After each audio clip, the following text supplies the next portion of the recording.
양극화. 이 양극화 구호 때문에 한나라당도 저렇게 무장해제가 되고 한국에서 남탓하는 게 관례가 되고 이 양극화는 정치적 무기로 누가 썼느냐, 먼저 썼느냐? 노무현 아닙니까? 노무현. 2005년, 제 기억으로는 아마 2005년 연두사에서 양극화란 말을 처음 썼을 겁니다. 제가 그렇게 기억을 하고 있어요. 2005년인 것 같습니다. 야당까지, 심지어 우파, 보수라는 사람까지 양극화, 무상복지. 양극화라는 말을 쓰고 무상이라는 말을 쓰면서 좌파하고 어떻게 싸웁니까? 양극화, 무상은 우파를 공격하기 위해서 저쪽에서 갈고 닦아서 만든 무기인데 그걸 또 받아가지고 우리 참 양극화 때문에 대통령도 지금 양극화라는 말 계속 쓰지 않습니까? 양극화 무상이란 사기 용어 아닙니까? 선동 용어 아닙니까? 대한민국이 모든 지표에서 세계에서 양극화가 가장 적은 나라임에도 불구하고 이건희하고 노숙자를 비교하면 양극화가 맞죠. 그런 식으로 극단적인, 또 인간은 원래 다 다르게 태어났으니까 표준을 제일 왼쪽과 오른쪽에 비교하면 다 양극화예요. 세상은 다 양극화입니다. 그렇게 이야기합니다. 그러나 그 말은 사기 용어죠. 백두산하고 저 동해바다 제일 깊은 데를 비교하면 그건 다 양극이에요. 그러나 세상은 양극이 아니고 다양성으로 봐야지. 인간이라는 것은 대처가 한 말이죠. 인간은 차별의 권리가 있다고 했습니다.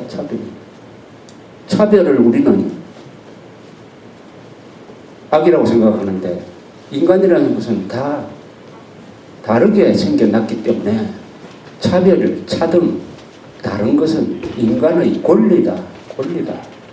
악이 아니다라고 이야기를 했습니다. 대처라는 사람이 20세기 정치인 중에서 말을 제일 잘하는 사람 중에 들어가요. 대처의 영국 개혁. 요새 막 복지 재정 저렇게 난리쳐도 영국만은 끄떡없습니다. 그것은 80년대에 대처의 개혁이 있었기 때문입니다. 대처의 개혁. 독일은 왜 저러냐? 독일은 슈레드라는 사람이, 이 사람이 사회민주당이면서도 이 사람이 또 개혁을 했어요. 요새 이제 슈레드라는 사람은 그 개혁을 하고 그 선거에서 져버렸는데 요새 독일이 저렇게 잘 되니까 슈레드의 개혁, 이 복지나 이게 고용 문제에 대한 개혁, 그 사람은 좌파면서도 개혁을 했어요. 이렇게 이 대처 수상의 말이 어떤 거냐? 제가 하나 표본으로 한번 말씀드리면 이런 게 있어요. 탄광노조 이거는 말하자면 한국의 민노총처럼 이 불법 뭐 이런 걸 자행하면서 정권을 막 들었다 놓았다고 한 이런 집단이었어요. 이거하고 1984년에 대처가 대결을 해요. 그래서 불법 파업하는 것을 저지시키면서 탄광노조가 완전히 무력화된 게 이 개혁의 걸림돌을 제거한 거였습니다. 그난 1년 동안 끌었는데 이때 불법 파업할 때 아주 진압을 강력하게 했습니다. 5월 29일에는 5,000명이 시위대가 경찰에 돌을 던지니까 경찰이 기마대까지 동원해가지고 막 짓밟았어요. 그 다음날 대처가 연설한 대목 중에 이런 게 있습니다. 여러분들은 어제 텔레비전을 통해서 그 광경을 보셨을 줄 압니다. 어제 광경은 법치를 폭치로 뒤바꾸려는 책동이었습니다. 폭치를 이 사람은 The Rule of the Mob이라고 했어요. 폭도들이 다스리는 걸. 그 다음에 The Rule of the Law, 법치죠. 그게 성공하도록 내버려 두어서는 안 됩니다. 저들의 기도는 실패할 것입니다. 첫째, 훌륭한 경찰이 있습니다. 그들은 자신들의 직무를 용감하게 그러나 공정하게 집행할 수 있도록 잘 훈련되었습니다. 둘째, 압도적 다수의 영국인들은 명예를 중시하고 점잖으며 법을 준수하는 이들입니다. 이들은 협박에 굴복하지 않습니다. 저는 시위대를 뚫고 일터로 나간 분들의 용기에 경의를 표합니다. 법치는 폭치를 눌러야 합니다. 이렇게 생각합니다. 여기에 이 글을 쓰는 거 보면은 모든 것을 요 짧은 문장에 다 넣으세요. 첫째, 우리 경찰은 그런 거 진압하는데 무리하지 않고 공정하게 진압할 수 있도록 잘 훈련된 사람들이다. 경찰을 적극적으로 뒷받침합니다. 한나라당처럼 물대포 쏘지 말라고 그런 이야기 안 합니다. 둘째, 압도적 영국인들이 지지하고 있다.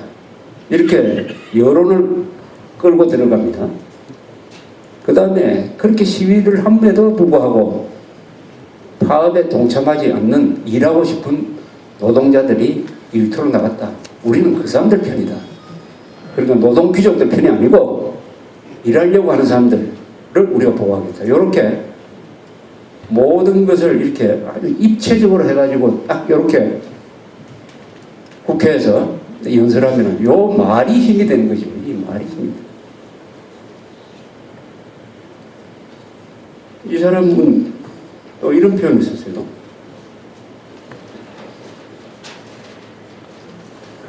탄광노조의 파업이 실패함으로써 영국은 파쇼 좌익이 무정부 상태를 만드는 것을 용납하지 않는다는 것을 확인했다. 마르크시스트들은 법이 지배하는 나라에 도전함으로써 경제의 법칙을 무너뜨리려고 했다. 그들은 실패했다. 그러므로서 자유시장 경제와 자유로운 사회는 상호 의존적임을 증명했고 누구도 잊을 수 없는 교훈이었다. 여기서 탄광노조는 집행부가 공산주의자였어요. 그래서 이 집단을 파쇼 좌익이라고 불렀어요. 파쇼라는 말을 하고 좌익이란 말은 보통 지식인들 머릿속에는 다른 걸로 돼 있어요. 다른 걸로. 그러니까 파쇼는 무솔리니나 히틀러 같은 극우 전체주의고 공산주의는 아주 평등 정의로운 것이다. 그러니까 좌익은 좋은 것이고 파쇼는 나쁜 것이다라고 했는데 대체는 이걸 딱 합쳐가지고 더 파시스트 레프트 파쇼 좌익이다. 딱 갖다 붙여버렸어요. 파쇼다. 이런 식으로 하면 종북 세력 보고 우리가 이야기합니다. 너희들이 바로 좌익 파쇼다. 너희들이 바로 히틀러의 부회다. 너희들이 바로 히틀러와 스탈린 사이에서 난 사생하다. 파쇼 좌익. 이게 이념적인 장려법입니다. 그러니까 대처는 탄광노조를 공산주의 전체주의 집단으로 딱 규정을 했어요. 이념적으로 규정한 겁니다. 이념적으로. 오늘날 민노당을 진보 세력으로 볼 것이냐 아니면 종북 파쇼 집단으로 볼 것이냐 하는데 따라서 대처하는 방법이 다른 거 아닙니까? 대처는 이념 집단으로 본 거예요. 그러니까 파쇼 좌익이라는 말을 딱 써버렸습니다. 이명박 대통령이 똑같이 하려면 민노당은 파쇼 좌익 종북 세력이다. 반헌법 집단이다. 라고 딱 규정을 하고 대응을 해야 되죠. 그러면 모든 게 달라지지 않습니까? 이 말에 의해서 대통령이 이런 말을 한다면 한국 사람들이 민노당을 보는 시각 자체가 달라져 버려요. 아, 이게 노동단체가 아니구나. 이게 말의 힘입니다. 말의 힘. 그러나 이명박 대통령은 그런 말을 지금까지 단 한마디도 쓰지 않았다. 이명박 대통령 입에서 종북이라는 말이 나온 적이 없어요. 그러니까 이 애국 운동의 구호가 대통령이 만들어내요. 애국 운동의 총대장이 대한민국 대통령 아닙니까? 거의 김대중 노무현이가 아니라면 그 사람은 애국 운동 세력이 바로 대한민국인데 이명박 대통령이 지금까지 만든 구호가 없는 건 아니죠. 있죠. 제일 유명한 구호가 뭡니까? 중도실령이죠. 중도실령 그거 한 1년 하다가 요새는 아무도 자기들도 안 쓰더라고. 중도실령. 이거는 그러니까 조국 근대화 민족 중흥 뭉치면 살고 해치면 죽는다. 국력의 조직화, 능률의 극대화.